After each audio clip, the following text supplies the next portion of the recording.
जी अस्सलाम वालेकुम। मेरा नाम नसीम अख्तर है तो मैं बेवा आप भी हाँ।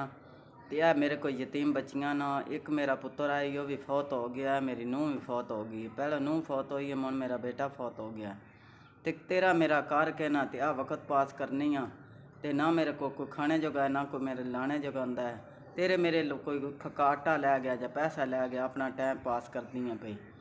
ते सियाली मौसम है, ना कोई जुत्ती ना कपड़ा है, ना कोई कोटी स्वेटर लेने जोगी हाँ जी। हुण भी मैं किसी के घर काम करन आई हाँ, तो आ मैंने मगर आए पैसे देन ते दाल मेरे यहाँ बच्चियाँ वो तुहाडा मैनू आ खर्चा 10,000 मिल गया है। दूजे महीने की 5 तरीक ही अज, तो मैन खर्चा पिछे आके किसी के घर काम मैं पे करनी है, तो मैन उत्थे आके जी मिल गया खर्चा।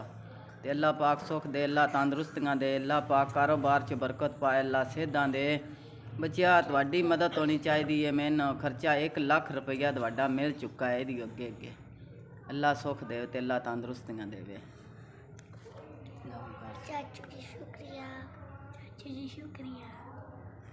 मेरे पुत्रा मेरिया यतीमियाँ बच्चियाँ का सहारा बन गया। अल्लाह पाक दुआन कायम रखे, अल्लाह यतीमां का तुसीं ख्याल कर दो, अल्लाह तुहाडा करे, अल्लाह सुख दे, अल्लाह तंदुरुस्तियाँ दे।